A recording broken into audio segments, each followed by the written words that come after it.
नमस्कार। हरे कृष्ण। आज के इस भगवत गीता के सेशन में आप सबका हार्दिक स्वागत है। मैं आशा करता हूं कि मेरी आवाज आपको ठीक से आ रही है। आप में से कोई जन चैट बॉक्स में लिख दीजिएगा तो मुझे पता लग जाएगा।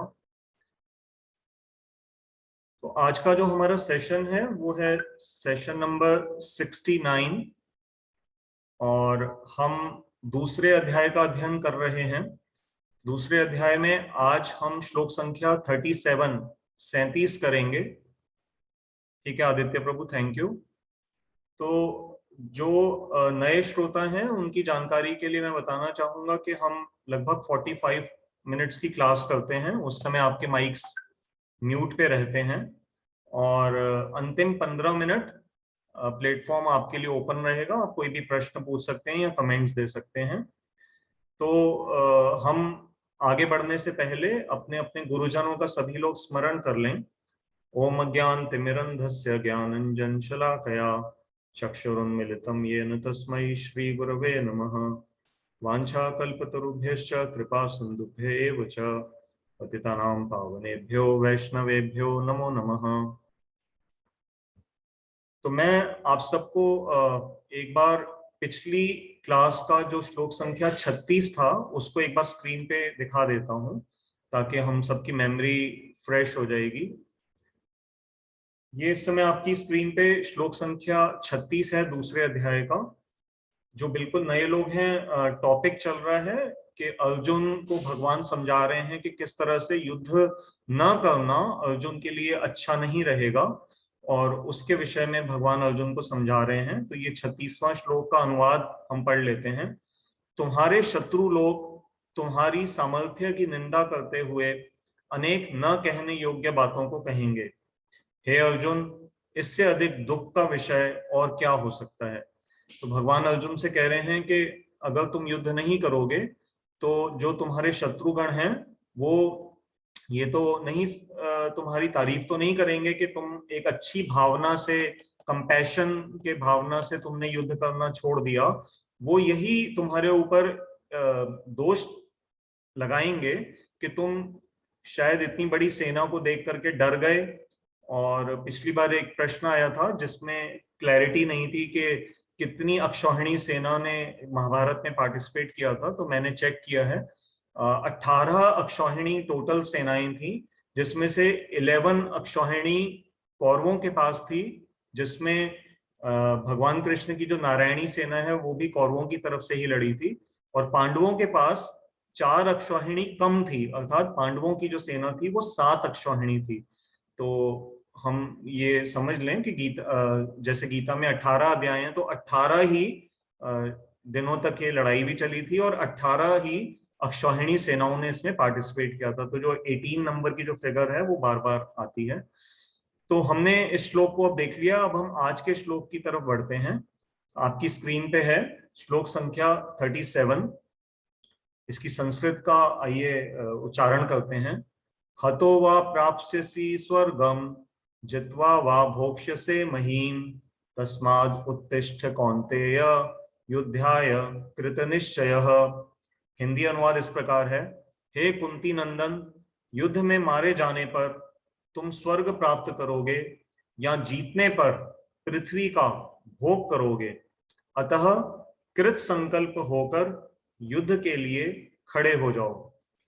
हे कुंती नंदन, भगवान अर्जुन को कुंती के पुत्र के रूप में संबोधित कर रहे हैं। युद्ध में मारे जाने पर तुम स्वर्ग प्राप्त करोगे, क्योंकि दो ही घटनाएं हो सकती है ना, या तो अर्जुन युद्ध को जीतेंगे, अगर जीतेंगे तो पृथ्वी का भोग करेंगे, और अगर वीरगति को प्राप्त होते हैं तो फिर पिछले श्लोकों में भगवान ने बताया था कि कैसे उन्हें स्वर्ग की प्राप्ति होगी। अतः कृत संकल्प मतलब दृढ़ता से निश्चय करके तुम युद्ध के लिए खड़े हो जाओ, तैयार हो जाओ।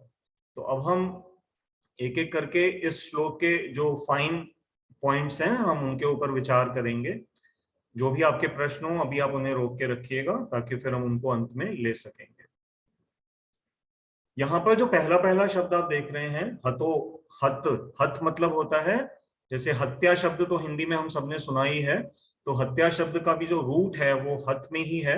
हत अर्थात जब हमारे ऊपर कोई हमला होता है या हमारा किसी तरह से शारीरिक रूप से जब हमें कष्ट पहुंचता है, नुकसान होता है, तो हम कहते हैं कि हत हुए हैं हम। तो इसी हत को भगवान श्लोक के आरंभ में पहले ही शब्द में व्यवहार में लाए हैं। क्यों लाए हैं? क्योंकि भगवान कृष्ण अर्जुन के मन में उठ रहे उस डाउट को क्लियर कर रहे हैं कि अच्छा ठीक है, अगर तुम्हारे मन में यह विचार आ रहा है कि तब क्या होगा अगर मैं युद्ध में वीर गति को प्राप्त होता हूं, या मैं कौरवों की सेना के समक्ष लड़ता हुआ हार को प्राप्त होता हूं और मुझे मृत्यु मिलती है, तो ऐसी स्थिति को भगवान भांप गए। और उसको ध्यान में रखते हुए भगवान कह रहे हैं कि ठीक है, अब हम इसकी बात करते हैं कि अगर तुम मारे गए तो क्या होगा। इसलिए सबसे पहले जो शब्द आया वो हत आया यहाँ पर, और भगवान ने अर्जुन के इस मन में आ रहे संशय को भांप करके इस शब्द को यहाँ पर व्यवहार किया। दूसरा, अभी जैसे हमने देखा कौन्तेय शब्द जो श्लोक में आ रहा है, कौन्तेय अर्थात कुंती के पुत्र। हम सभी जानते हैं कि अर्जुन कुंती के पुत्र थे। और अब कौन्तेय कहने से भगवान का क्या यहाँ पर लक्ष्य कर रहे हैं भगवान, कि एक तरह से अर्जुन को इशारे में बता रहे हैं कि अर्जुन देखो, तुम कुंती पुत्र हो, तो जिस तरह के परिवार को तुम संबंध रखते हो उसके अनुसार तुमसे यही अपेक्षा रखी जाती है कि तुम युद्ध में पीठ नहीं दिखाओगे, युद्ध लड़ने के निर्णय को ही तुम पसंद करोगे और उसी के ऊपर ही अमल करोगे। और युद्ध से पीछे हट करके जाना तुम्हारे परिवार, जिस तरह के परिवार से तुम संबंध रखते हो, उसके लिए भी वो उचित नहीं होगा। और यहाँ पर हम सभी एक बात को याद कर लें कि इस युद्ध के शुरू होने से पहले जब भगवान कृष्ण शांति दूत बनके जब धृतराष्ट्र के राज्यसभा में गए थे और दुर्योधन इत्यादि ने उनके इस शांति के प्रस्ताव को स्वीकार नहीं किया था, तो जब भगवान कृष्ण वापस आए थे तो पांडवों को ये संदेश देने से पहले वे कुंती माता के पास गए थे और कुंती को उन्होंने सारी सूचना दी थी कि मैं जब वहां शांति प्रस्ताव लेकर के गया तो हमने क्या क्या बात कही और प्रतिपक्ष ने, जो दूसरा पक्ष था कौरवों ने, क्या विचार रखा और अंततः क्या निर्णय निकला। तो जब कुंती जी को उन्होंने सारी बात बता दी थी तो कुंती जी ने उसके बाद एक संदेश भेजा था भगवान कृष्ण के द्वारा ही अपने पुत्रों के लिए, क्योंकि उन दिनों में तो ऐसा कोई मोबाइल नेटवर्क्स वगैरह नहीं होते थे, तो दूतों के द्वारा कार्य होता था। तो भगवान कृष्ण को ही कुंती जी ने संदेश दिया कि आप मेरे पुत्रों से जो मिलने जा रहे हैं तो आप उन्हें मेरा ये संदेश दे दीजिएगा। ये संदेश क्या था इसको हम अभी थोड़ा सा आगे समझेंगे। अभी हम इतना समझ लें कि भगवान कृष्ण कौन्तेय कह करके अर्जुन को जो संबोधित कर रहे हैं, तो उसका अर्थ क्या निकल रहा है कि अर्जुन को जो कुंती माता ने संदेश दिया था युद्ध से पहले, जिसमें उन्होंने क्लियर इंस्ट्रक्शन दी थी अपने पुत्रों को कि तुम सबके लिए युद्ध में लड़ना ही श्रेयस्कर है और कोई इस समय हमारे पास रास्ता नहीं है, तो अर्जुन को अपनी मां के आदेश को भी शिरोधार्य करते हुए उसका पालन करना चाहिए। यहाँ पर एक तीसरा शब्द जो इस श्लोक में ध्यान देने योग्य है, तस्मात्। तस्मात् शब्द जो संस्कृत में जब हम व्यवहार में लाते हैं तो उसका अर्थ होता है फाइनल कंक्लूजन के रूप में। तस्मात् मतलब कि अब मेरा ये निर्णय है। तो भगवान कह रहे हैं कि तुम्हारे मैंने सारे जो विचार सुन लिए हैं अर्जुन, परंतु मेरा जो अंतिम निर्णय है, इसलिए भगवान शब्द व्यवहार कर रहे हैं तस्मात्। तस्मात् मतलब इसलिए, फाइनली, अंततः, ये सभी उसके पर्यायवाची शब्द हैं। तो कंक्लूजन में भगवान ये श्लोक एक तरह से अर्जुन को बता रहे हैं कि तुम्हें क्या करना चाहिए, जो हमने श्लोक के अनुवाद में देख लिया है। इसमें एक और बड़ा सुंदर शब्द आया है, कृत निश्चय। कृत निश्चय मतलब कि देखो, निश्चय कौन करेगा। कई बार लोग समझते हैं कि भगवान कृष्ण ने अर्जुन को एक तरह से जबरदस्ती या फोर्सफुली उनसे मनवा लिया और उनको युद्ध के लिए प्रेशर डाला कि तुम युद्ध करो। परंतु ये जो बातें हैं ना, ये हमें समझनी होती हैं संस्कृत के प्रॉपर अर्थों को देख करके। और उससे भी अधिक महत्वपूर्ण है, जो आचार्य होते हैं, जो भगवत गीता के विद्वान हैं, जब हम उनकी शरणागति में भगवत गीता जैसे ग्रंथ को अध्ययन करने का प्रयास करते हैं, समझते हैं, उनकी कृपा से फिर ये सारे छुपे हुए तत्व समझ में आते हैं। अब जैसे इसी श्लोक में जो कृत निश्चय शब्द आ रहा है, उससे ये देखिए क्या अर्थ निकल रहा है कि भगवान अर्जुन को सारी बात समझा तो रहे हैं, लेकिन कह रहे हैं कृत, कृत मतलब कार्य करना, अर्थात एक्शन या टेकिंग द डिसीजन। क्या डिसीजन लेंगे अर्जुन कि लड़ना है या नहीं लड़ना? तो ये जो निश्चय है, ये जो डिसीजन है, ये लेंगे कौन? लेंगे अर्जुन ही। इसलिए भगवान कह रहे हैं कृत निश्चय, कि अर्जुन अब तुम्हें ये निर्धारित करना है कि तुम्हारे लिए क्या श्रेयस्कर है। तो फाइनल कॉल, जो इंग्लिश में एक शब्द आता है ना, फाइनल कॉल किसके हाथ में है? तो फाइनल कॉल भगवान कृष्ण ये नहीं दिखा रहे हैं कि मेरे हाथ में, वो दिखा रहे हैं कि अर्जुन के ही हाथ में फाइनल कॉल है। भगवान कभी भी हमारी स्वच्छंद प्रकृति, जिसको इंग्लिश में फ्री विल कहते हैं, उसको भगवान हस्तक्षेप नहीं करते। अंत में भी हम देखेंगे गीता के 18वें अध्याय में भी शब्द आएगा यथेच्छसी तथा कुरु, कि अर्जुन मैंने तुम्हें सब समझा दिया है, अब जैसी तुम्हारी इच्छा है तुम वैसा करो। तो ये बात हम सदा ध्यान रखेंगे कि कभी भी कोई गुरु भी होते हैं, वो शिष्य की स्वतंत्रता को कभी भी नहीं छीनते, वो बात समझा देते हैं। सदगुरु जो होंगे वो फोर्सफुली नहीं कहेंगे, वो कहेंगे तुम्हारे लिए सुबह जल्दी उठना अच्छा है, तुम्हारे को जुआ इत्यादि नहीं खेलनी चाहिए, सिगरेट नहीं पीनी चाहिए, शराब नहीं पीनी चाहिए। तो अंततः निर्णय तो शिष्य स्वयं ही लेता है। अब यहाँ पर जो इस श्लोक का संबंध एक और श्लोक से है, जो अभी दूसरे अध्याय का ही 6वां श्लोक था। मैं अभी आपको स्क्रीन पे दिखाता हूँ, एक बार पहले उसको देखते हैं, फिर हमें समझ में आएगा कि क्या इसमें यहाँ पॉइंट आ रहा है। दूसरे अध्याय का 6वां श्लोक,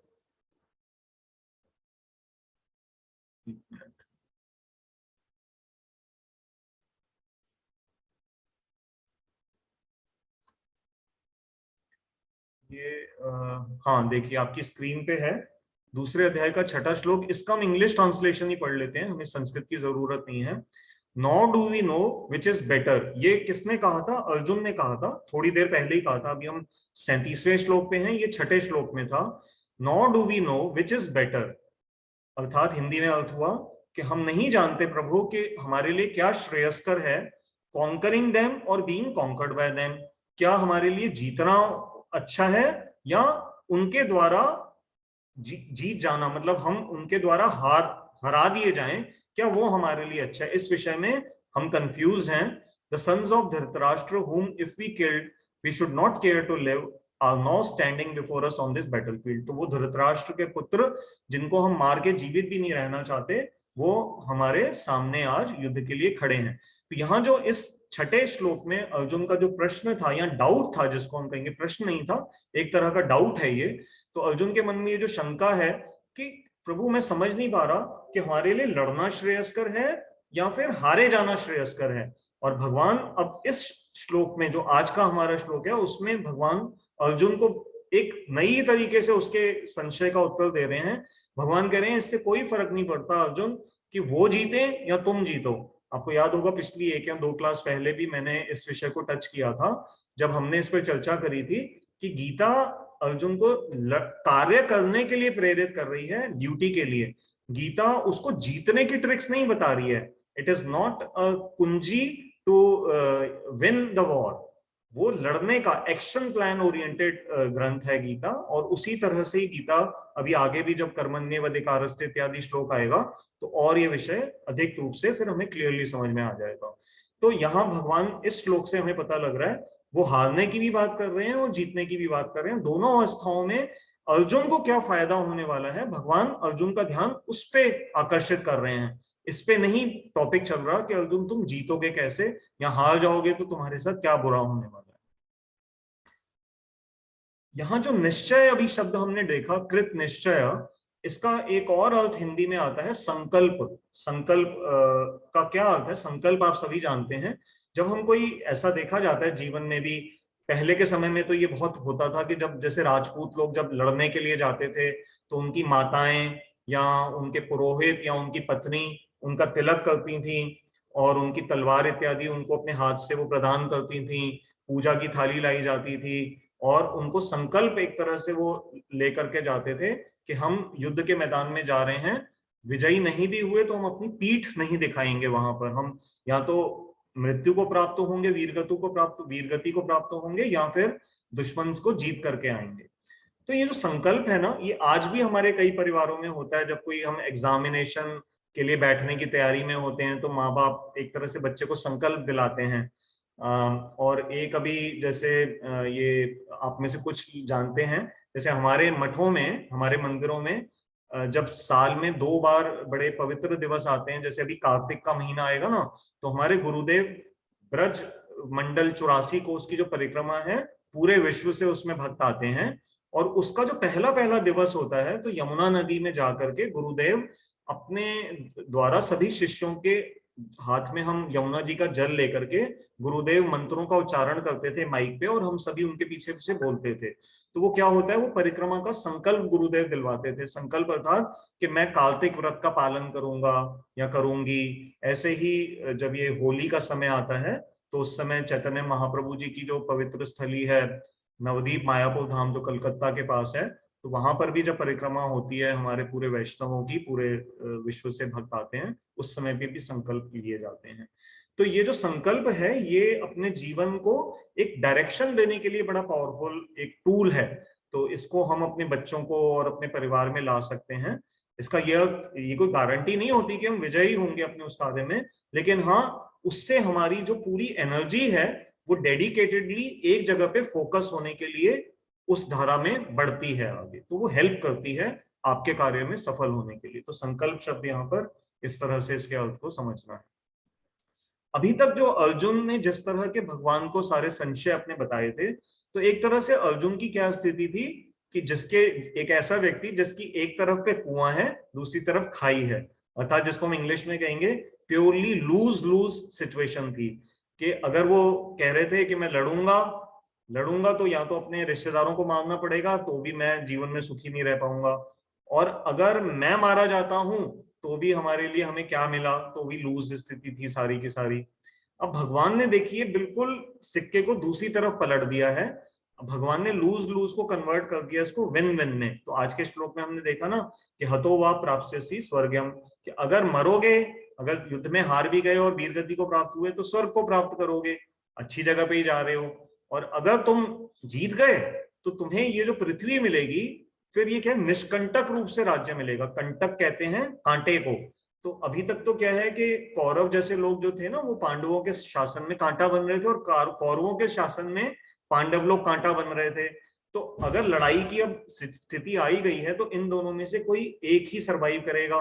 तो जो भी सरवाइव करेगा उसको फिर निष्कंटक राज्य मिल जाएगा, और फिर वो पृथ्वी का अच्छी तरह से भोग कर सकेगा।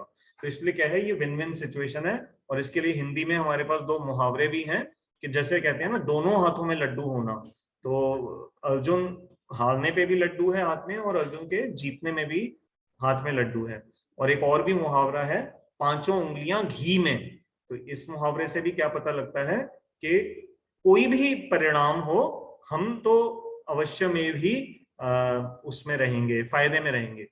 जैसे मेरे को अभी अपने बिजनेस से एक एग्जांपल ध्यान आ रहा है। आपको पता लगा होगा कि चीन में इस समय बिजली का बड़ा संकट चल रहा है, और रॉ मटेरियल या बहुत सारे फिनिश प्रोडक्ट्स जो चीन से आते हैं पूरे विश्व में जाते हैं, तो इस समय उनकी प्रोडक्शन काफी अफेक्टेड है।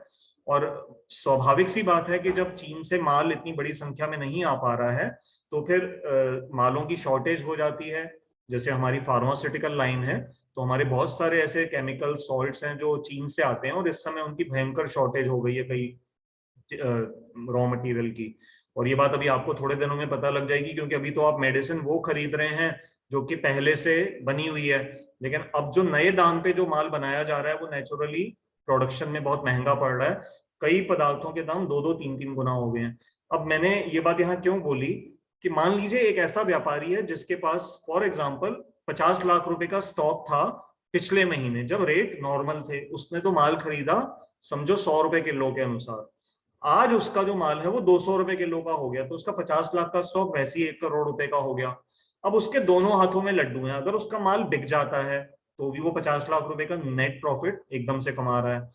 किसी वजह से उसका माल एकदम से अभी नहीं भी बिकता है, क्योंकि अभी आने वाले समय में शॉर्टेज इतनी जल्दी हटने नहीं वाली, तो काफी हद तक संभावना है कि शॉर्टेज और बढ़ जाएगी और दाम और बढ़ जाएंगे, और बढ़ जाएंगे तो फिर वो और अधिक कमा करके बेचेगा। तो ऐसी स्थिति में क्या कहा जाता है कि व्यापारी के दोनों हाथों में लड्डू हैं। ये कोई अच्छी बात नहीं है, लेकिन क्योंकि सच्चाई है, और इस आज के इस टॉपिक से बिल्कुल जुड़ी हुई है, तो मैंने इसको क्लियर करने के लिए आपको बताया है कि कैसे भगवान ने अर्जुन की जो हारी हुई स्थिति है उसको पूरा एकदम से पलट दिया है जीती हुई स्थिति की संभावना को लेकर के। अब यहाँ जो एक और बड़ा सुंदर शब्द आया है, संस्कृत इतनी सुंदर देखिए भाषा है, बैठने के लिए जो है शब्द उपाविशत। उपाविशत ये कहाँ है, अभी मैं आपको स्क्रीन पे दिखाता हूँ। पिछला जो अध्याय था ना, पहला अध्याय, उसका जो अंतिम श्लोक था वहां ये शब्द आया था।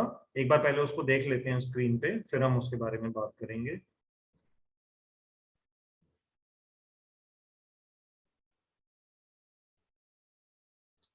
ये देखिए आपकी स्क्रीन पे भगवत गीता पहले अध्याय का 46 श्लोक। इसमें देखिए संस्कृत में आ रहा है ना, एवं उक्त्वा अर्जुन। ये संजय कह रहे हैं, अर्जुन की स्थिति के बारे में बता रहे हैं कि जब अर्जुन ने डिसाइड कर लिया ना कि मैं युद्ध नहीं करूंगा, तो क्या हुआ, एवं उक्त्वा यह कह करके अर्जुन ने संख्य रथोपस्थ उपाविशत। संख्य मतलब युद्ध में, रथ मतलब अपने रथ पे, उपस्थ वो स्थित थे वहां पर, उपाविशत वो रथ में ही बैठ गए। विसृज्य सशरम चापम शोक संविघ्न मानसः। विसृज्य मतलब अपने उन्होंने धनुष को छोड़ दिया, सशरम चापम, चाप कहते हैं धनुष को, और शर कहते हैं आपके एरोस को, जो ये तीर होता है। तो उन्होंने तीर और अपने कमान को छोड़ दिया अपने हाथ से, और कैसे बैठ गए, शोक संविघ्न मानस, मानस मतलब मन, और शोक से वो पूरे ग्रस्त होकर के वो अपने ही रथ पे बैठ गए। अब यहाँ ये श्लोक इतना सुंदर है आज का। किसी ने कहा आवाज नहीं आ रही, एक मिनट में।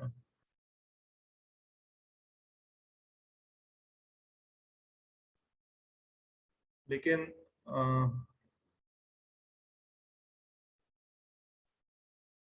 क्या आवाज नहीं आ रही? अगर आ रही है तो श्रीनिवास प्रभु आवाज आ रही है? ऐसे हाथ, ठीक है आवाज आ रही है तो ठीक है, सबने बता दिया है। लेकिन अनुराधा दीदी, इसका मतलब आपकी तरफ से कोई समस्या है, कृपया करके आप अपने वहां पर चेक करिए। बाकी सब लोग कह रहे हैं आवाज आ रही है। तो ये जो हमारा आज का श्लोक है, इसमें शब्द आ गया उत्तिष्ठ। उपाविशत होता है बैठना, और उत्तिष्ठ मतलब खड़े होना।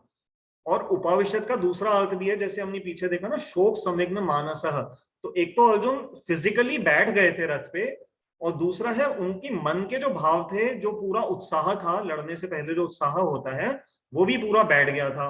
और यहाँ आज के श्लोक में भगवान अर्जुन से कह रहे हैं उत्तिष्ठ, खड़े हो जाओ अर्जुन। कैसे खड़े हो जाओ? फिजिकली भी खड़े हो जाओ युद्ध के लिए, और साथ साथ अपनी जो तुम्हारे अंदर ये जो तुम्हारी भावना बिल्कुल बैठ गई है, इसको भी उठाओ, इसको भी प्रबल करो, और दोबारा से उत्साह से लड़ने के लिए तैयार हो जाओ। तो फिजिकली और इमोशनली दोनों तरीके से भगवान अर्जुन को यहाँ पर कह रहे हैं। तो क्या रोल भगवान प्ले कर रहे हैं? जैसे हमारे स्पोर्ट्समैन होते हैं, खिलाड़ी होते हैं, तो जब वो कभी मान लीजिए हतोत्साहित हो जाए, मान लो कोई मैच चल रहा है बैडमिंटन का, अब पहला गेम हमारी कोई प्लेयर हार गई, तो जो जो कोच होता है ना, मेंटोर होता है उस समय वहां पर, वो उनको बल देता है कि घबराओ नहीं, तुम बहुत अच्छा खेल रही हो, तुम बस ऐसे और थोड़ा इंप्रूवमेंट्स करो, एक गेम हार गई हो तो कोई बात नहीं, अभी तुम्हारे पास 2 गेम्स और हैं और तुम अच्छा प्रदर्शन करके जीत सकते हो। और ऐसा बहुत देखा जाता है स्पोर्ट्स में। कई बार जीते हुआ मैच भी हार जाती है एक टीम, और कई बार हारा हुआ मैच भी जो दूसरी जो टीम है वो जीत जाती है। तो इसी तरह से हमारे जीवन में भी अगर हमें सद्गुरु मिल जाएं, कोई अच्छे लाइफ कोच मिल जाएं, कोई अच्छा गाइड करने वाले सिंसियर कोई टीचर मिल जाएं, तो हम भी अपने जीवन में इस तरह से अपनी बैठी हुई भावनाओं को उठा सकते हैं, और उसको दोबारा से हम एक्टिव हो सकते हैं।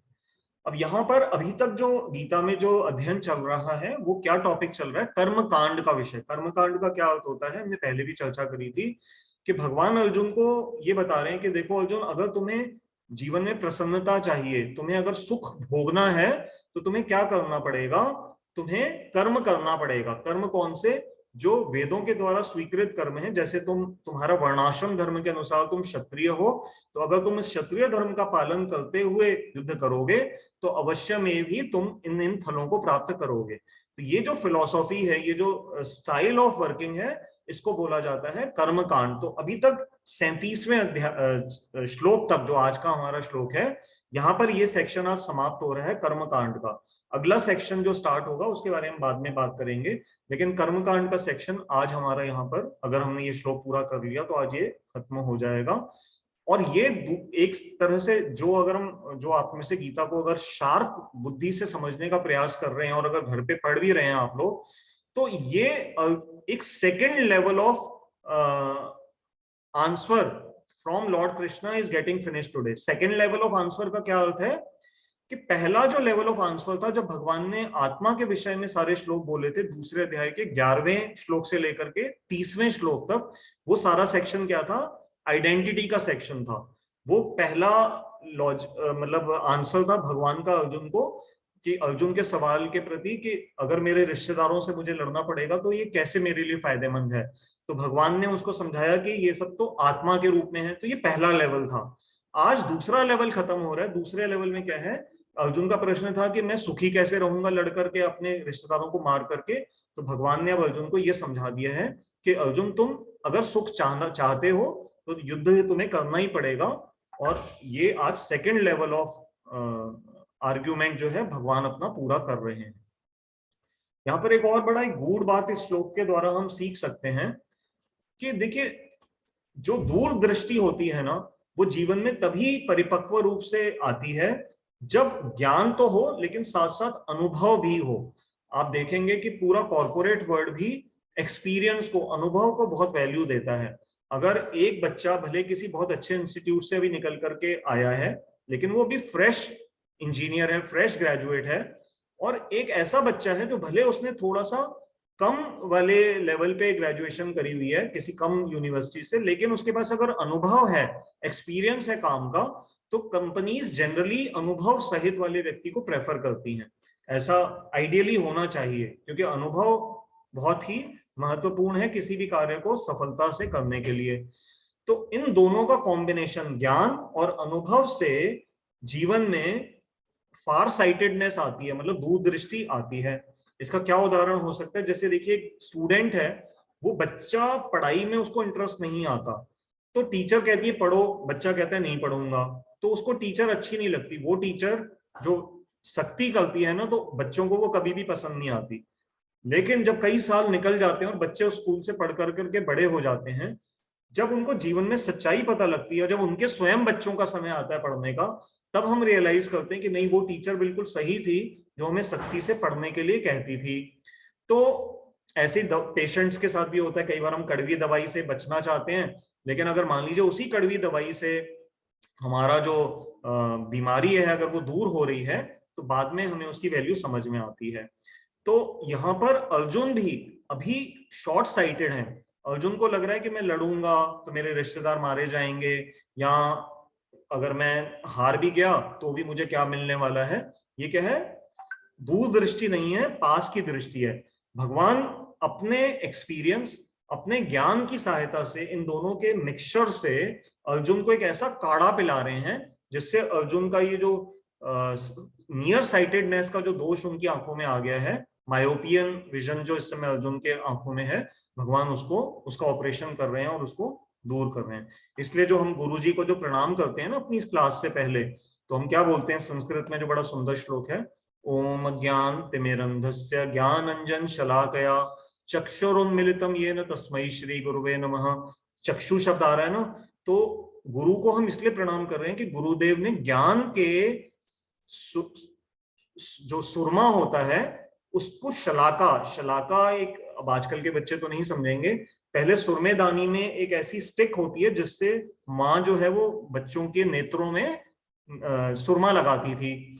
तो वो जो शलाका होती है, तो गुरुदेव भी माँ की भांति ज्ञान के सुरमे से शिष्य के ज्ञान चक्षुओं को अंधकार के अज्ञान से दूर हटा करके उसको ज्ञान का प्रकाश दे रहे हैं।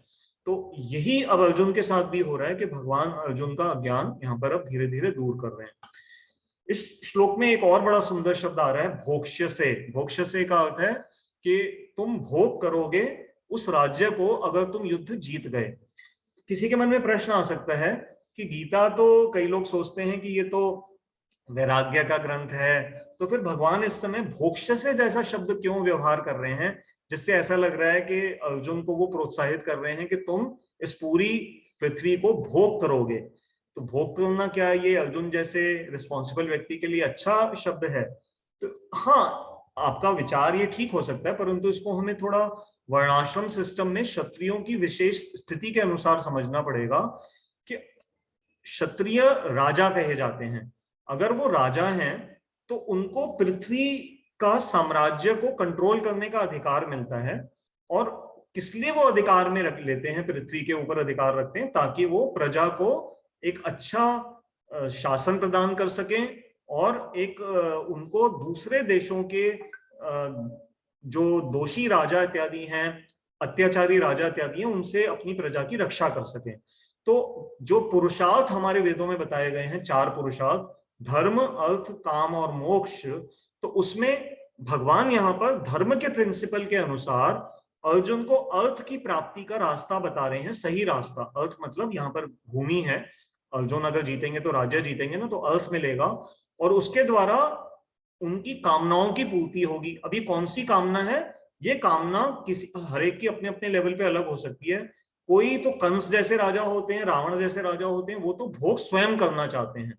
और कोई भगवान राम जैसे, पांडवों जैसे, इतने सारे जो और राजा अच्छे हुए हैं, दशरथ महाराज जैसे, वो कैसे राजा हैं, वो भी साम्राज्य को भोग करते हैं, परंतु जनता की सेवा के लिए, अपनी प्रजा की सेवा के लिए। तो यहाँ पर इसलिए जो भोक्ष्य से शब्द है, हमें उसको इस तरह से समझना पड़ेगा। और जब कोई धर्म, अर्थ और काम को प्रॉपरली कर लेता है, जब कामनाओं की पूर्ति हो जाती है, तो फिर उसके लिए मोक्ष का मार्ग जो है वो प्रशस्त हो जाता है और उस मार्ग पे व्यक्ति फिर दृढ़ता से आगे बढ़ने के लिए तैयार रहता है।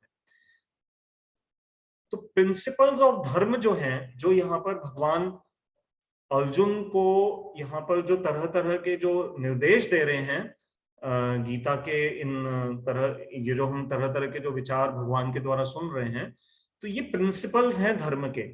और इन प्रिंसिपल्स, इन निर्देशों का क्या यूज है हमारे भी जीवन में, कि जैसे एक नाव या एक बड़ी शिप भी अगर किसी समुद्र में जब चल रही होती है और मान लीजिए थोड़ा तूफान आ जाए, और आपको पता है समुद्र में तो कोई लाइट भी नहीं जल रही होती, और मान लीजिए बारिश होनी शुरू हो जाए तो जो सूर्य है वो ढक गया और बड़ा तेज हवा चल रही है, और अगर वो शिप रास्ता भूल जाए, तो ऐसी स्थिति में जो एक ही उनको बचाने का तरीका होता है, अगर उनको समुद्र, इसलिए समुद्रों में लाइट हाउस बनाए जाते हैं।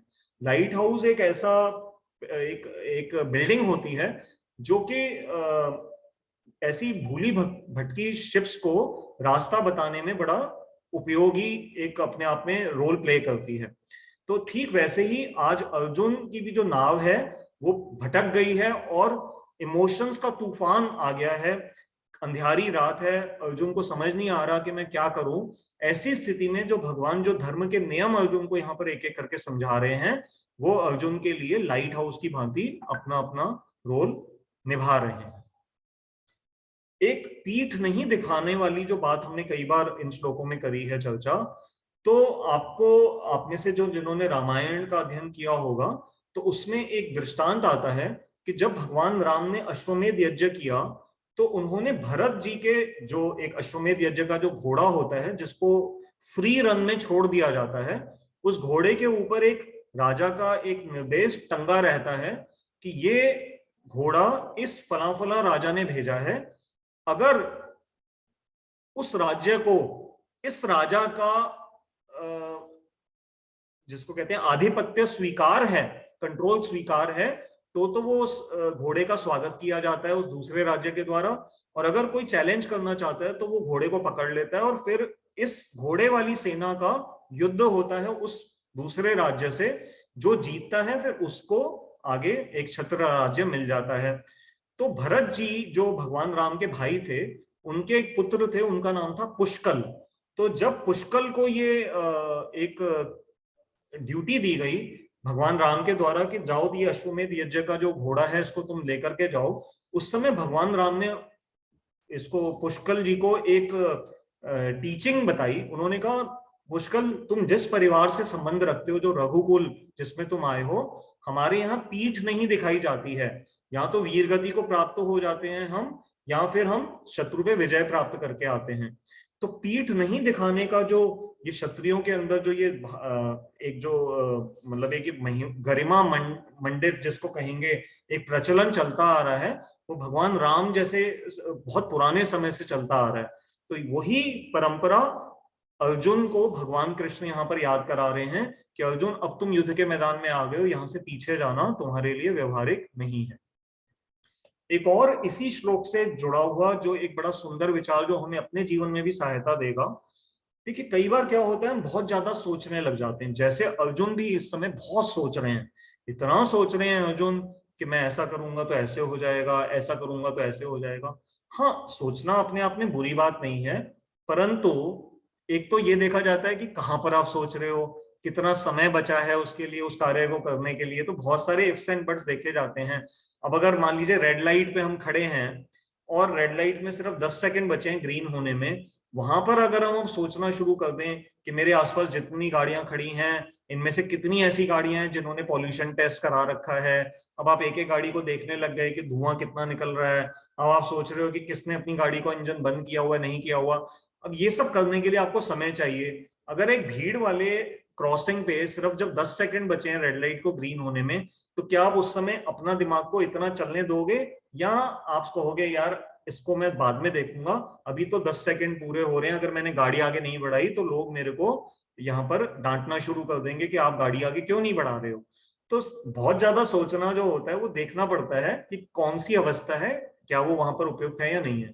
तो अर्जुन की भी यही समस्या है कि अर्जुन बहुत ज्यादा सोच रहे हैं, लेकिन ऐसी जगह पे सोच रहे हैं जहां ना उनके पास समय है और ना वैसी परिस्थिति है ज्यादा सोचने के लिए।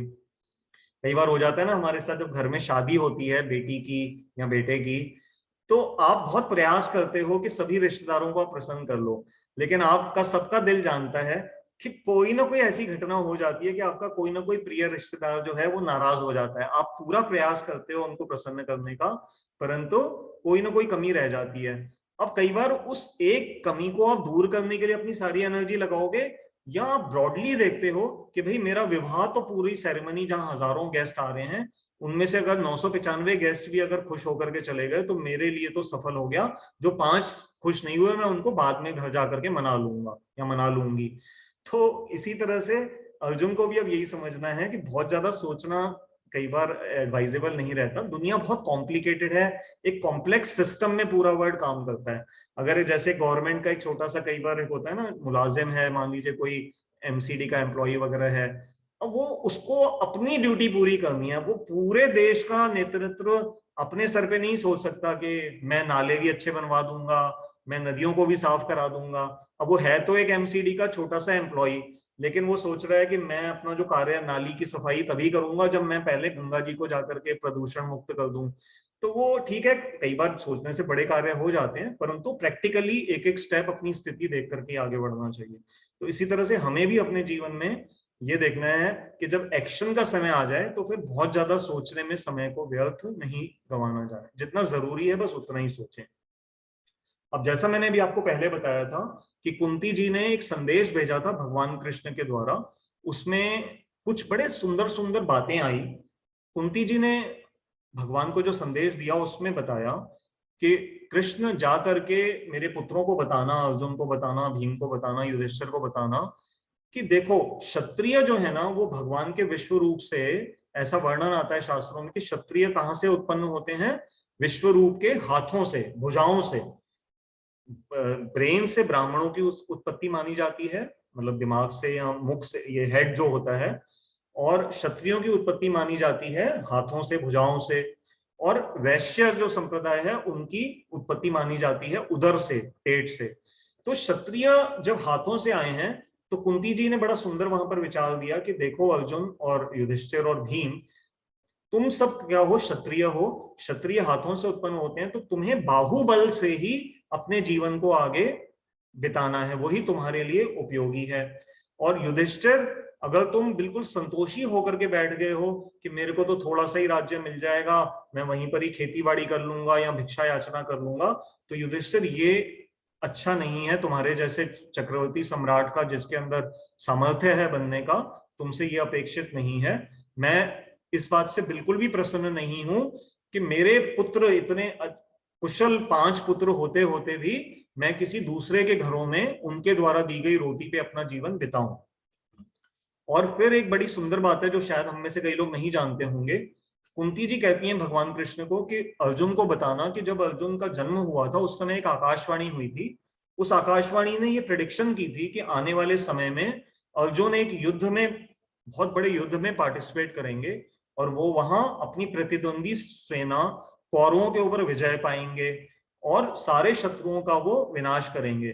तो अब अगर वो आकाशवाणी के सत्य होने का समय आ गया है अर्जुन, तो तुम इस विषय में अब पीछे मत हटना।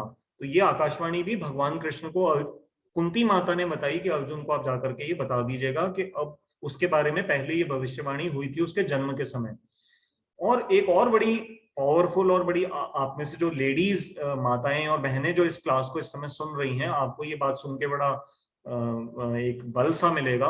उन्होंने एक शब्द वहां पर कहा कि जो शतराणियां होती हैं, शतराणियां मतलब जो फीमेल्स क्षत्रियों की जो माएं हैं या बहनें हैं या पत्नियां हैं, वो जिस बात के लिए संतान की उत्पत्ति करती हैं वो वक्त आ गया है। हर शतराणी माँ जिस संग्राम की घड़ी की प्रतीक्षा करती है अपने जीवन में कि मेरे पुत्र को युद्ध में अपना कौशल दिखाने का अवसर मिलेगा और मैं उस गरिमामय पुत्र के की वीर गाथा को सुनने का मुझे अवसर मिलेगा, या तो मेरे पुत्र के वीरगति प्राप्त होने की मुझे समाचार मिलेगा या फिर उसकी जीत का समाचार मिलेगा।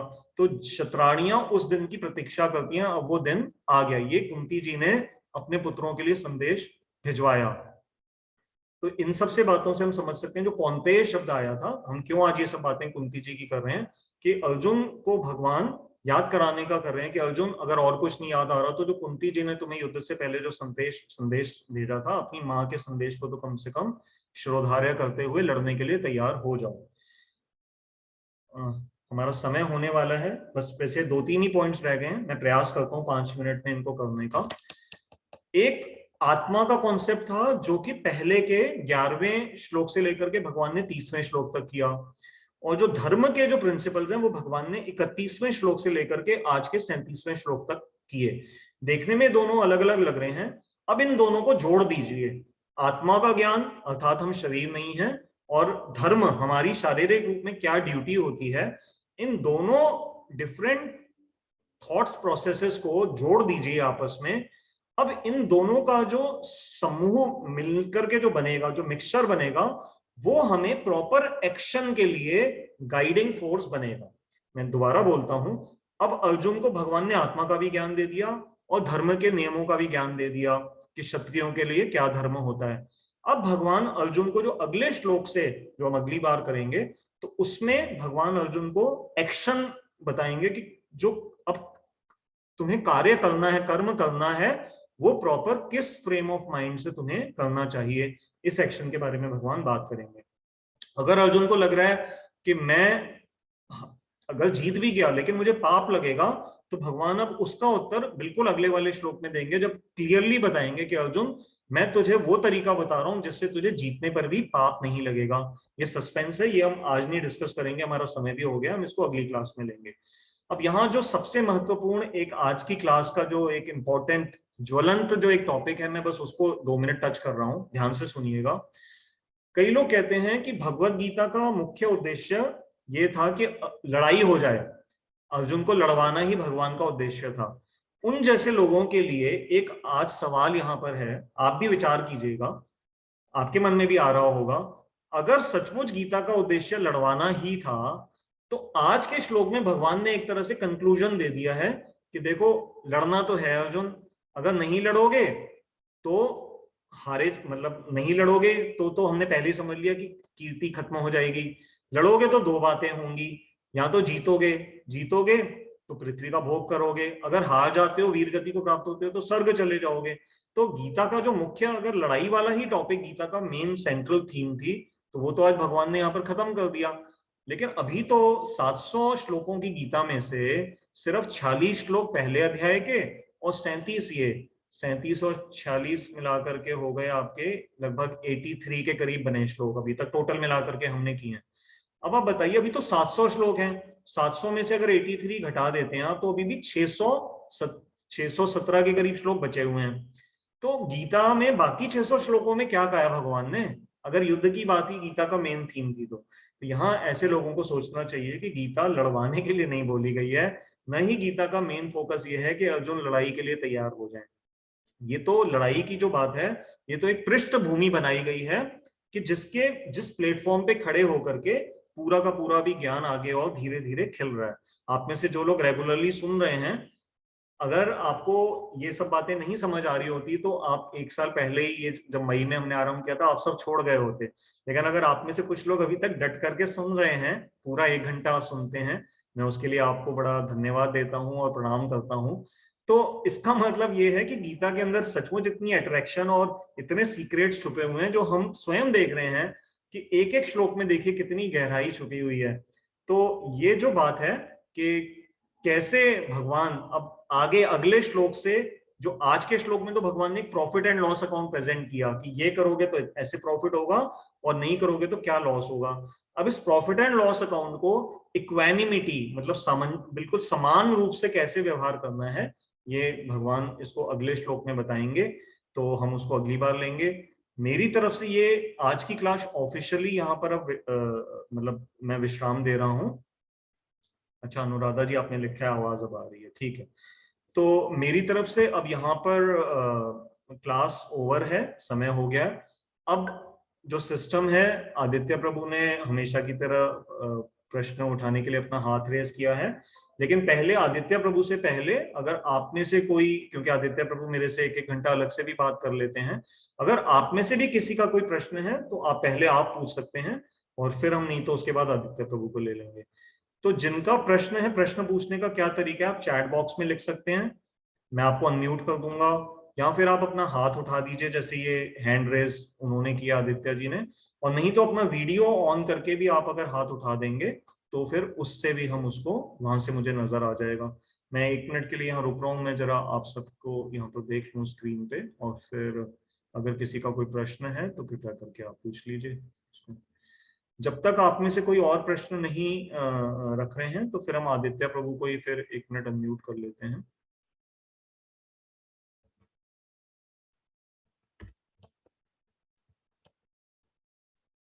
जी आदित्य प्रभु जी बोलिए। Hare Krishna Prabhu ji, thank you for the very nice class.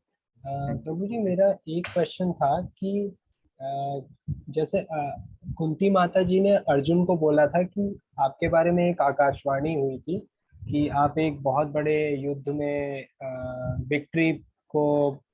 Victorious रहोगे, जीत को प्राप्त करोगे। तो मेरा क्वेश्चन ये था कि अगर ऐसी कोई आकाशवाणी होती है या कोई प्रिडिक्शन होती है, तो अगर हम उसके अकॉर्डिंग नहीं चलें, क्योंकि हमारे पास हमेशा फ्री विल रहती है, तो अगर हम उसके अकॉर्डिंग नहीं चलें और कोई और चॉइस को चूज कर लें, कुछ और चॉइस मेक करें, तो तब फिर क्या होता है? उसके कोई कॉन्सिक्वेंसेस होते हैं हमारे ऊपर, कुछ हार्मफुल कॉन्सिक्वेंसेस या कुछ होते हैं क्या? और इसके बाद एक और क्वेश्चन है प्रभु जी, बट एक मिनट, एक एक करके कर लेते हैं। हाँ हाँ हाँ। आदित्य, जब जनरली आजकल के युग में तो आकाशवाणियां इत्यादि हमें मतलब ना के बराबर सुनने को आती हैं, कहीं होती भी होंगी तो हो सकता है हमें ना पता लगती हो, पहले के समय में ऐसा अधिक देखा जाता है। तो एक बात तो देखो, 99% कॉमन सेंस कहती है कि अगर आकाशवाणी हो रही है तो इसका मतलब कोई दिव्य शक्ति के द्वारा ही वो आकाशवाणी की जा रही है, और अगर ऐसी कोई दिव्यता से आकाशवाणी हो रही है तो अवश्य में वो पूरी भी होके ही रहेगी। तो इसलिए अधिकांश रूप से वहां पर फ्री विल एक्सरसाइज करने का उस आकाशवाणी के विरोध में चांस जनरली अराइज ही नहीं होगा। कोई ना कोई ऐसी हो जाएगी सिचुएशन जिसके अनुसार वो जो एक्टर्स हैं जो ड्रामा में जिनको वो रोल प्ले करना है, उनके द्वारा वो ऑटोमेटिकली वो डिसीजन ली ही जाएगी। ये तो आप तो आकाशवाणी की बात कर रहे हैं। गीता में तो जब वो श्लोक आएगा, प्रकृति है क्रियमाणानि गुणहि कर्माणि सर्वशः अहंकार विमूढ़ आत्मा कलता हमिति मन्यते। अभी हम आगे जाकर के देखेंगे कि वास्तव में तो ये जो प्रकृति के 3 गुण हैं यही हमें इस तरह से नचा रहे हैं। तो अभी आकाशवाणी तो हमसे बहुत पावरफुल एक अपने आप में एलिमेंट है। हाँ हाँ हाँ हाँ हाँ, तो उसके अकॉर्डिंग हमें चलना ही पड़ेगा क्योंकि हमारे पास ज्यादा कंट्रोल नहीं है ये मतलब थ्री। हमें लगेगा कि हाँ हमने तो फ्री विल एक्सरसाइज करी है, लेकिन हाँ होगा क्या कि वास्तव में फ्री विल भी हम देखो, फ्री विल क्या है? फ्री विल ये नहीं है कि आप इस समय इच्छा करो कि मैं अमेरिका का राजा बन जाऊं या प्रेसिडेंट बन जाऊं, तो क्या आपकी फ्री विल प्रकृति पूरा कर देगी? ठीक है, वो इम्पॉसिबल नहीं है, लेकिन इट इज हाँ नियरली प्रैक्टिकली इम्पॉसिबल, क्योंकि अमेरिकन प्रेसिडेंट बनने के लिए आपको वहां का सिटीजनशिप होना जरूरी है। आप तो सिटीजन ही नहीं हो वहां के, तो पहले चेक पॉइंट हाँ में ही वहां पर आप निकल गए, रेस से बाहर हो गए। तो हाँ हाँ हाँ इससे हाँ हाँ देखना पड़ता है कि हमारे लिए फ्री विल भी जो होती है ना, वो बड़ी कहने में है, लिमिटेड होती है असल में फ्री विल भी। जैसे गाय को बांध रखा है खूंटे से, वो सिर्फ ये डिसाइड कर सकती है गाय कि मैं सर्कुलर मोशन में एंटी क्लॉकवाइज जाऊं या क्लॉकवाइज जाऊं, हाँ लेकिन वो बंधी हुई क्लॉकवाइज तो जाऊँ उस या एंटी खूंटे पे ही क्लॉकवाइज रहेगी। जाऊँ। बस वो ये नहीं कि खूंटा हाँ हाँ, छोड़ करके कहीं भाग के जा सकती है, वो रहेगी वहीं पर अच्छा ही। तो अच्छा फ्री विल अच्छा बस अच्छा इतनी अच्छा। सी है हमारे पास। हाँ अच्छा, प्रभु जी आपके आंसर ने मेरा नेक्स्ट क्वेश्चन थोड़ा बहुत आंसर कर ही दिया है। मेरा नेक्स्ट क्वेश्चन ये था कि if we have free will then how can God know the future also, like Lord Shri Krishna says that he knows the past, present and future of everyone in the Bhagavad Gita. So if we have free will, then we can choose to do anything. Even if he has planned something for us, then we, through our free will, through by exercising our free will, we can choose to go in some different way than that plan. So how can Lord Shri Krishna know past, present and future also? वही वाली बात आ जाती है। देखो, ये थोड़ा बड़ा विषय है और साइंस के भी विषय दिमाग में ये फ्री विल का बहुत बड़ा चैलेंज चलता है। इसको अभी मैं बहुत डिटेल में नहीं जाऊंगा, लेकिन देखो इसको एग्जांपल से ऐसे ही देख लो। मान लो तुम्हारा एक डॉग है, ठीक है, तुम्हारा पालतू हाँ एक हाँ डॉग है, और उसको तुमने अपने घर पे, वही गाय वाला ही एग्जांपल आ जाएगा, तुमने उसको अपने एक चेन से घर के गेट पे बांध रखा है, ठीक है।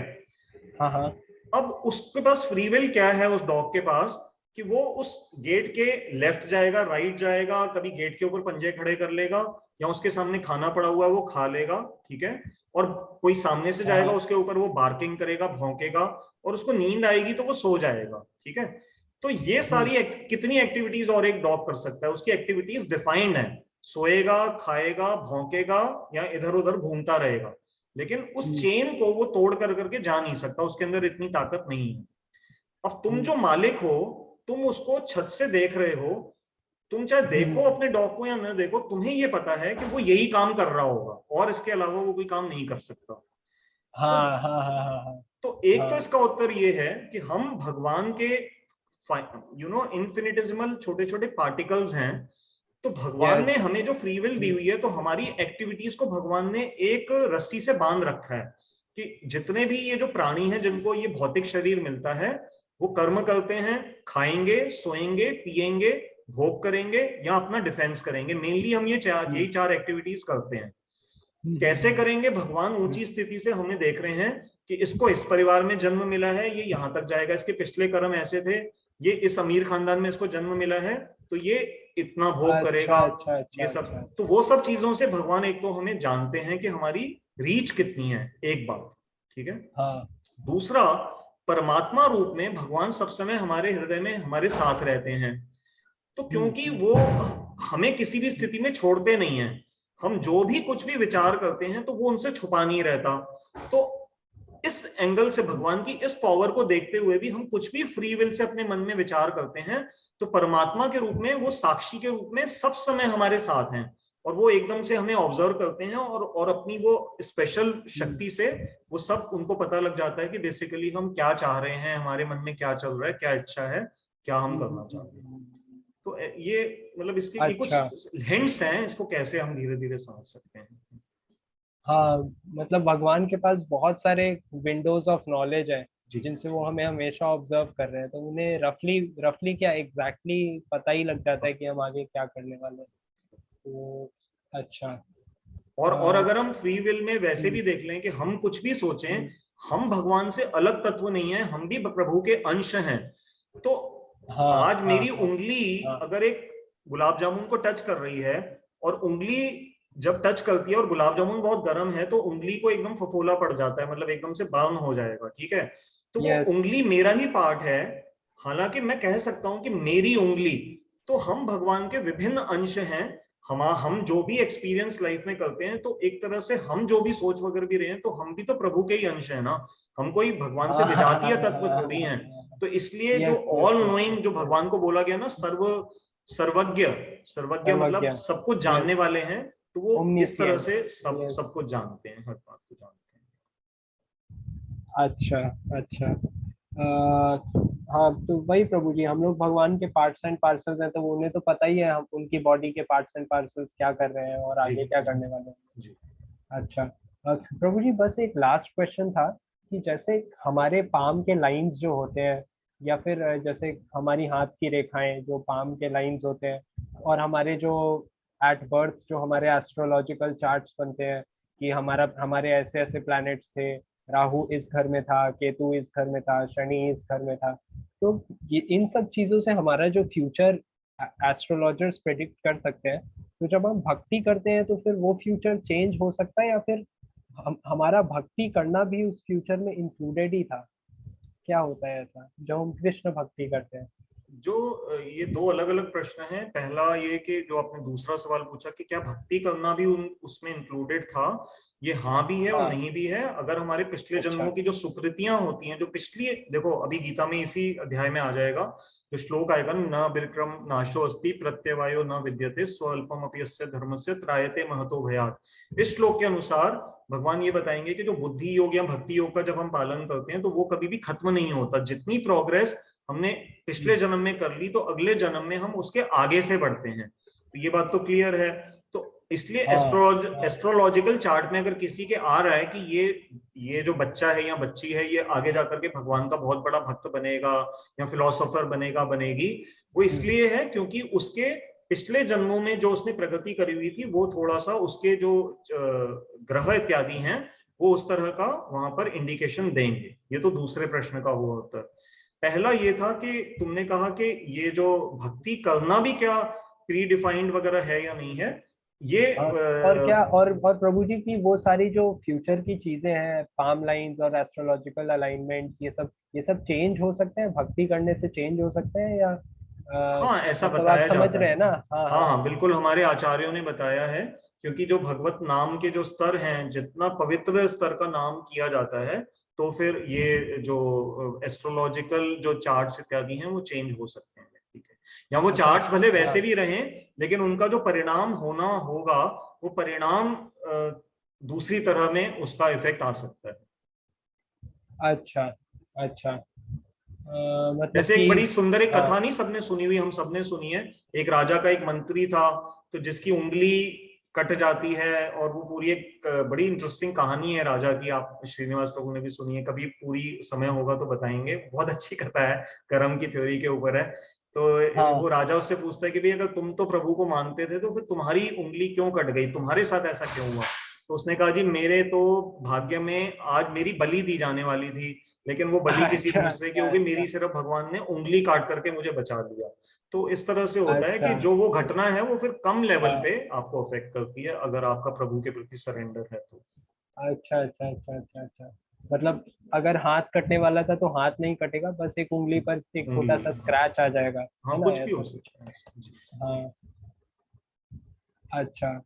और प्रभु जी, प्रारब्ध कर्मा जो होता है, जो हमें अभी इफेक्ट कर रहा होता है, वो कर्मा चेंज हो सकता है क्या भक्ति करने से? बस ये हाँ, मेरा वो भी लास्ट क्वेश्चन हमारे है प्रभु जी. गोस्वामियों ने बताया है, लेकिन उसके लिए हाँ, भजन की इंटेंसिटी फिर बहुत हाई लेवल की होनी चाहिए। हरि नाम में सब सब कुछ हाँ. शक्ति है। हरि नाम प्रारब्ध को भी, जो इस समय बिल्कुल आ भी गए हैं प्रारब्ध, उनको भी हरि नाम बदल सकता है। परंतु वो फिर हरि नाम बहुत उच्च कोटि का होना चाहिए, शुद्ध स्तर का होना चाहिए। अच्छा, अच्छा. ठीक है, ठीक है प्रभु जी, मेरे बस इतने ही क्वेश्चंस थे. ठीक है, शायद thank you Srinivas so Prabhu much, ji कुछ, थैंक हाँ, you so thank you much. Aditya. Srinivas Prabhu ने एक मिनट हाथ उठाया था, वो कुछ बोलना चाह रहे हैं। प्रभु जी आपके। जय जगन्नाथ। जय जय जय। सबसे पहले तो आपको बड़ा धन्यवाद देता हूँ।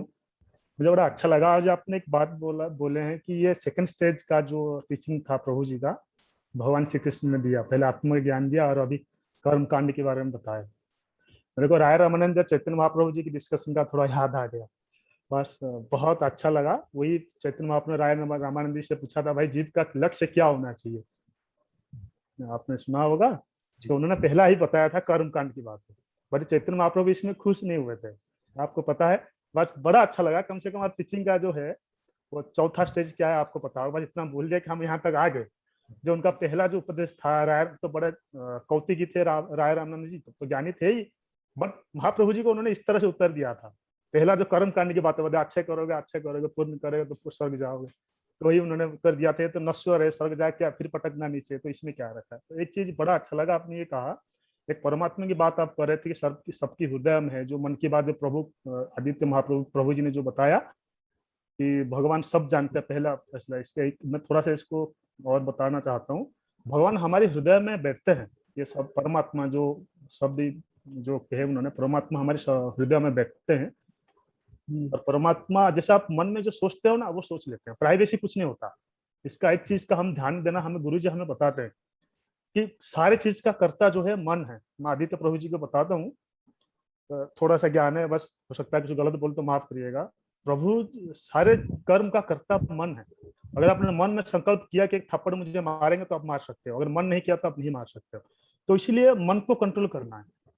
तो मन जब आप काम करना सोच लेता है, प्रभु जी जान जाते हैं, उसको लिख लेते हैं। एक बात और बताता हूँ, एक्चुअली परमात्मा भगवान का ये काम है, हमारे गुरु जी काम तो ही है, बट गुरु जी बताते हैं आप इसको इस तरह से लो कि परमात्मा हमारे साथ हमेशा है, सर्वदा है, हर जगह है, गंदी से गंदी जगह से अच्छी जगह है। बस आपको वो हमेशा तुम्हें जीव की तरफ देखना चाहता है कि कब जीव की अंतरात्मा शुद्ध हो और मैं इसको ले लूं। देखता रहता है, एक सेकंड भी देर हो जाए। जैसे 100% आप सरेंडर की शब्द व्यवहार किया उन्होंने, सरेंडर बहुत बड़ी चीज। सरेंडर मतलब होता है मन और बुद्धि भगवान को दे देना।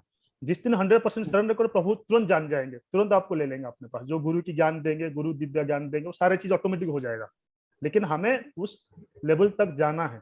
परमात्मा इसीलिए बैठे हैं हृदय में, यह हमें बताया जाता है कि एक्चुअली कर्म तो नोट करते हैं, देखते तो हैं। एक तो चीज ये बता रहा हूँ। और प्रारब्ध की जो गीता ज्ञान की बात आपने बताया, कि मैंने पहली बार सुना कि कुछ लोग ऐसे कहते हैं सिर्फ लड़ाने के लिए है, मैंने नहीं सुना था, बट प्रभु जी ने बताया।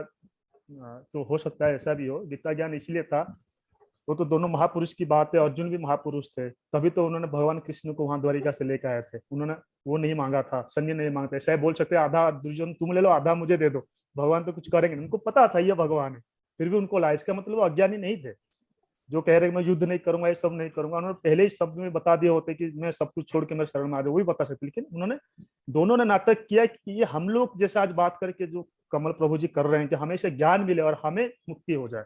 तो हमारी उद्धार के लिए भगवान कृष्ण ने इतने सारे ज्ञान बताए। दोनों महापुरुष है, दोनों को सब पता है। तो भगवान है तो अर्जुन, उनको पता ही था भगवान जिस तरफ होंगे इतने सारे सैन्य ले जाएंगे तो क्या हो जाएगा। और प्रारब्ध की बात किया, बात बताता हूँ। प्रारब्ध भक्ति से जा सकता है, ये सारे संतों ने एक्सेप्ट किया है। बट जो असली संत होता है वो प्रारब्ध को नहीं जाने देता, जो है वो भोगता है। माधव दास जी की याद आता है, जगन्नाथ जी के पास गए थे, माधव दास जी को दस्त लग गया, भगवान खुद आके उनको सेवा करे थे। तो माधव दास जी ने ही बोला था प्रभु जी से, प्रभु आप तो सब कुछ है, आप अपना प्रारब्ध तो मेरा हटा सकते थे, ऐसे ही हटा सकते थे। बट उन्होंने कहा कि नहीं, जो प्रारब्ध मैं चाहता हूँ तो उसको भोग ले, अभी नहीं भोगेगा कभी और भोगेगा, भोग ले और मैं तुझे अपने पास ले लूँ।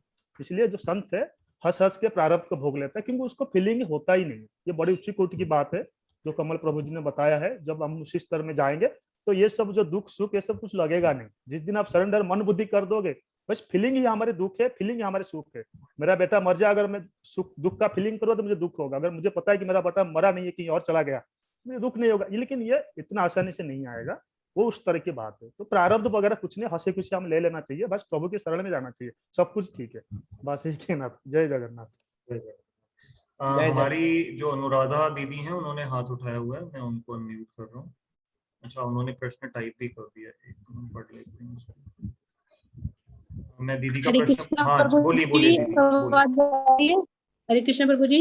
हाँ हाँ आ जैसे कि रही प्रभु जी आवाज। आपने उदाहरण दिया है कि हम एक कुत्ते होते हैं जो बेल से बंधे हुए हैं, तो हम भी भगवान के कुत्ते हैं एक तरह से, लेकिन हम पालतू हो चुके हैं अब, क्योंकि हम पे भगवान जी की तुलसी माला कंठी है। लेकिन हमें अब भगवान ने गुरु रूपी एक साथी ऐसा भेजा है जो हमारी जंजीर को तोड़कर हमें इस भवबंधन से छुटाने चाह रहे हैं। लेकिन प्रभु जी उसके बाद ये जो बाहरी लोग हैं, जो सांसारिक लोग हैं, क्योंकि हम इस संसार से दूर नहीं रह सकते, तो कई प्रतिक्रिया आती हैं कि वो हम पर शासन करते हैं और बोलते हैं, तो उसका अगर हम जवाब दें तो ये वैष्णवों के अनुरूप नहीं है। कहते हैं कि नहीं, शांत रहना चाहिए, झगड़ा नहीं करना चाहिए। तो वो आता है कि तृणादपि सुनिचेन और अभी सहिष्णुता। लेकिन अगर हम ऐसे करेंगे तो सांसारिक लोग तो हमें पागल बना देंगे, क्योंकि नहीं, वो नहीं समझते इस बात को। तो इसको हम कैसे हैंडल करें? दीदी देखो, ये मुझे थोड़ा सा इसमें इसका ना जनरल सीधा उत्तर नहीं है, क्योंकि ये केस टू केस देखना पड़ता है कि कहाँ पर प्रतिकार करना है, कहाँ सहन करना है। और उसके लिए बेहतर यही होता है कि जो जिन गुरुदेव की हम गाइडेंस में हैं, वो फिर आप, अगर कोई बड़ी बात ऐसी हो गई है तो फिर आप उनसे डिस्कस कर सकते हैं कि ऐसी अवस्था है तो मुझे कैसे बिहेवियर दिखाना चाहिए, क्या मैं उनका किस भाषा में प्रतिकार करूं। और अगर कोई बहुत बड़ी बात हो जाए तो फिर उसके लिए कानून है, फिर हमें कानून का सहारा लेना चाहिए, अगर ऐसी कोई बड़ी बात है। नहीं तो फिर जनरली तू तड़ा करने से तो देखो कोई हल निकलता नहीं है आजकल, अपना मन ही खराब होता है। लेकिन मैं ये तभी बता पाऊंगा मतलब जब एग्जैक्टली पता लगे कि किस स्तर की बात है। अब किसी पड़ोसी ने कोई जानबूझ करके आपके घर के बाहर रोज कचरा डाल जाता है, तो फिर अब वो उसके बहुत सारे तरीके हैं। अब वो फिल्मों में जैसे वो जो मुन्ना भाई एमबीबीएस थी, वो लगे रहो मुन्ना भाई थी, तो वो उसके घर के आगे रोज कोई पान की पीक थूक जाता था, तो वो उसको कई दिनों तक साफ करता रहा। तो ये भी एक तरीका है कि ठीक है, आप इतने नम्र बन जाओ कि इतने झुक जाओ कि धीरे धीरे उसके मन में दया आ जाए, एक वो तरीका है। दूसरा है कि भाई ठीक है, उनको बताओ कि भाई आप ऐसा मत करिए, बिल्कुल नहीं समझ में आ रहा, कई बार होता है लातों के भूत बातों से नहीं मानते, तो फिर आपको भी वैसे ही कार्य करना पड़ता है। तो बहुत सारी ऐसे इसमें इफ्स एंड बट्स और कई तरीके हैं, तो ये केस टू केस देखना इसमें एक पड़ेगा। भगवान बुद्ध जी का एक याद आ रहा है मेरे को। जी जिस दिन से हम वैष्णव भक्त है तो हम तो कभी तू तड़ाक में जाएंगे नहीं, और हमें जाना भी नहीं चाहिए। सबसे पहली बात है कि हमें ये सोचना चाहिए कि सामने वाला हमें क्या कह रहा है। जैसे कमल प्रभु जी कह रहे हैं, सपोज हमें इस तरह से कहता है कि आप कामी हो, क्रोधी हो, लोभी हो, तो आप खुशी खुशी एक्सेप्ट करो, बाकी हम कामी तो है, लोभी तो है। अगर कुछ इस तरह का बातें करता तो आप एक्सेप्ट करो, आपकी मन शुद्ध होगा, आप और परिपक्वता में चले जाएंगे। दूसरी बात, भगवान बुद्ध ने एक, मैंने शायद बताया होगा, दोबारा बता रहा हूँ, उनके शिष्य थे बहुत सारे लोग। एक ऐसे व्यक्ति था, कभी कभी किसी के संस्कार होता है, बड़ा अच्छा लगता है तो उनके मार्ग में चल पड़ता है। बुद्ध भगवान के मार्ग में चल पड़े तो उनकी पिताजी आए, सुबह से लेकर शाम तक गाली देने लगे, मेरे बेटे को सन्यास बना दिया, वो कर दिया, मेरे घर संसार कौन देखेगा। गाली दिए गाली दिए गाली दिए, और शाम हो गया तो बुद्ध भगवान वहीं बैठे थे। कहते यार इसको कुछ खाना वाना खिला दो, इस दिन भर बहुत मेहनत किया है, तो खाना वाना खिला दो, उसको चले जाएगा। तो वो आदमी जो था वो, उन्होंने कहा अरे तुम्हें समझ नहीं आता, मैं तुम्हें दिन भर गाली दे रहा हूँ, तू मुझे कह रहा है खाना खिलाने के लिए। तो ये लॉजिक उनका शिष्य पे नहीं आया, तो शिष्य ने उनको ये बात पूछा था कि प्रभु ये क्या है, हम लोग इसमें क्या सीखना है क्या। देखो वो संसारी जीव है, उसको पता नहीं है ये स्पिरिचुअलिटी है कि हमको अभी पता नहीं है। वो मुझे 50 गालियां दिया, वो तो मेरे काम का नहीं है, मैं उसको अंदर लूंगा तभी मेरा फीलिंग आएगा। मेरा वो लेने लायक था नहीं तो मैं अंदर क्यों लूं, बाहर आया बाहर गया, मैं क्यों रिएक्शन करूं। अगर लेने लायक कुछ चीज ऐसे बोलता तो मैं अंदर लेता। तो हमें इस तरह का रहना चाहिए। आप उदासीन हो जाओ, या मैं तो आपको कहना चाहिए कुछ भी हो जाए, किसी परिस्थिति में किसी की कभी भी अगर आपने राग या द्वेष दोनों चीजें रखा तो आपका वैराग्य नहीं होगा। आप स्नेह रखेंगे तो राग रहेगा, तो आप उसके ऊपर कुछ भी होगा। द्वेष रखेंगे तो आप प्रभु जी की चिंता नहीं कर पाएंगे। आपके मन में कृष्ण भगवान के अलावा उनकी छवि आएगी बार बार, उसने मुझे ऐसा कह दिया, ऐसा कर दिया, मैं उसको ऐसा कर दूंगा, तो इसमें आपके नुकसान है। तो कोई नहीं, ऐसे होता रहता है, आप इसको भगवान की लीला समझ के कर लो जी, प्रभु आके खोले, वो तो प्रभु भी उनके अंदर भी तो बैठे हैं, ऐसे समझ के इसको उदासीन हो जाओ। अगर आपको लगता है कि उसको बता सकते हो तो बताओ, नहीं तो अगर आपको लगता है कि सह सकता है, कई सारे स्टेज होता है भक्त की, स्टेज होता है कि एक्चुअली किस तरह से लेता है, वो अपने आप को कैलकुलेट कर सकता है कि मैं इस स्टेज का भक्त हूँ। तो ये सब चीजें होता है। बस यही कहना था प्रभु जी। जी प्रभु जी, बहुत अच्छा होता मैं इसको, इस सिचुएशन को ऐसे हैंडल करती हूँ कि पहले तो इक्वल, उस चीज में ज्यादा ना घुसकर, अगर थोड़ा सा शासन करके लेकिन मन को पवित्र रख के, और फिर उसके बारे में ज्यादा चिंतन ना करके, जहां तक होता है उस सिचुएशन से बचना है, लेकिन थोड़ा बहुत करके मन को थोड़ा साफ रख के फिर उस सिचुएशन से दूर हो जाना बेहतर है। और जितना हम इन चीजों से दूर रहेंगे तो हमारे पास ये सिचुएशन भी कम ही आएगी। लेकिन थोड़ा सा करना पड़ता है ना, क्योंकि मन एक ऐसा चीज होती है, ये बहुत बड़ी चीज होती है। अगर आप गलत चीजों को चिंतन करोगे तो आपका जो मेन उद्देश्य है, मन ही भगवान को आपको मिला सकता है। मन ही अंतःकरण है, मन ही शुद्ध है। मन को आप शुद्ध कर रहे हैं। अगर आप इस तरह से चिंतन करें तो मन फिर से गंदा हो जाए। भगवान के आप नाम जप किए, सपोज 16 माला की जप किए, कुछ भी जो आप भी आपके गुरुदेव ने किया है, आप शुद्ध कर रहे हैं, फिर आप इस तरह का चिंतन करें, फिर वो गंदा हो जाता है। एक कपड़े को सफाई किया, फिर गंदे पानी डाल दिया।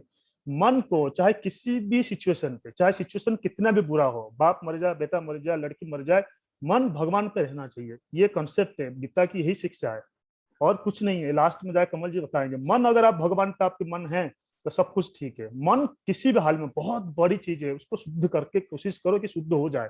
किसी भी तरह मन को गंदा मत करिए। किसी भी 24 घंटे प्रभु के नाम दिमाग में रखिए, प्रभु को कोशिश करिए। मन भटकेगा क्योंकि हम अनंत जन्म से ऐसे ही आ रहे हैं। मन को संसार में हम सुख ढूंढ रहे हैं, संसार में सुख नहीं है, ये सबको पता है। फिर भी हम संसार, हमारी हालत बाकी कुत्ते जैसा है। अगर कोई हम 2 थप्पड़ मारता है तो हम भाग जाते हैं, कोई फिर कुछ रोटी खिलाता है तो हम वापस घूम के आ जाते हैं। हम बाकी कुत्ते जैसा हालत है। हमें ऐसे कुत्ते वाली हालत में नहीं रहना है, सिर्फ प्रभु जी का अर्थ बढ़ना है। यही जो इस चीज को मान लिया, चाहे रास्ते में जितना भी पद आएगा मतलब आएगा, बस इसी रास्ते को फॉलो करो। मन की प्रभु से किसी भी हालत में, इतनी बड़ा चीज मन है, भगवान से मत हटाओ।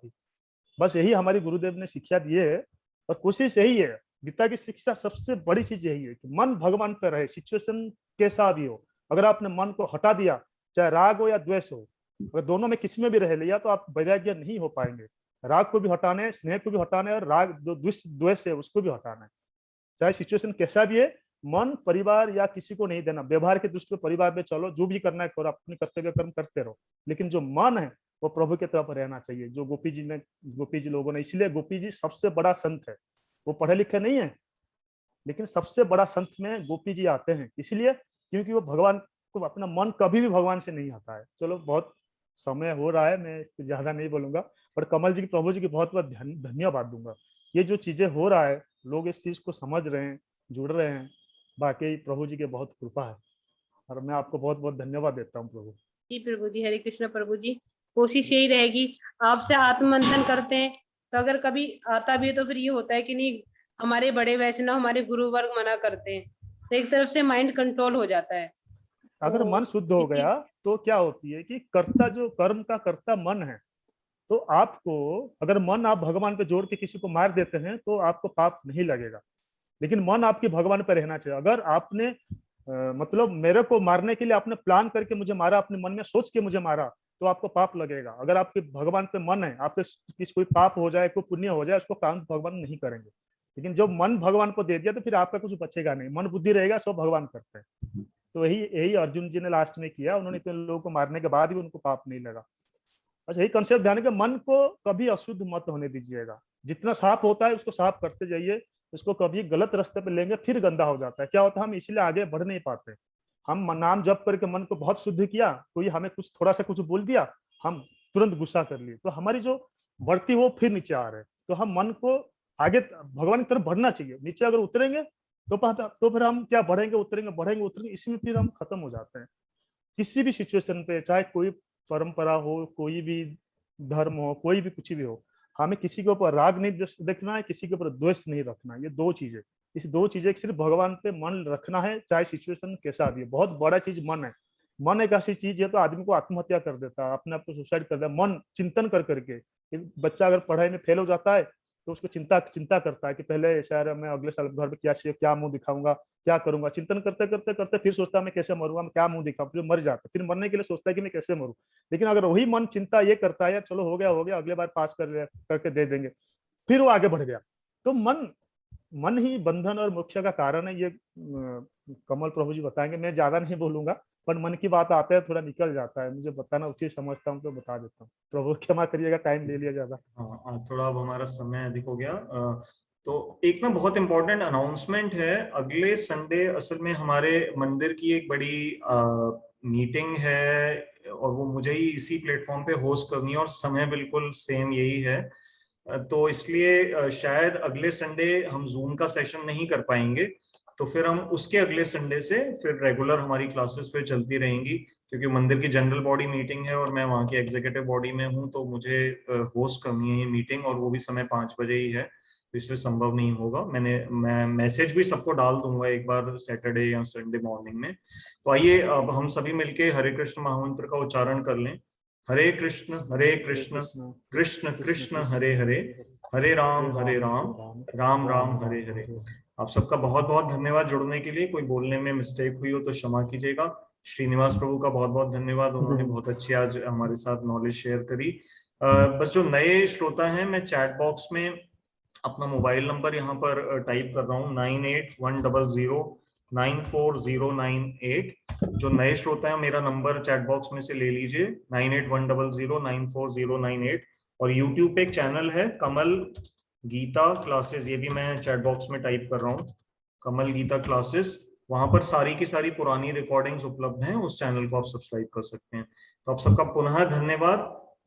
अगले संडे छोड़ के फिर हम उसके अगले संडे प्रभु की कृपा से सब दोबारा मिलेंगे। इतने ध्यान से सुनने के लिए बहुत बहुत आप सबको आभार।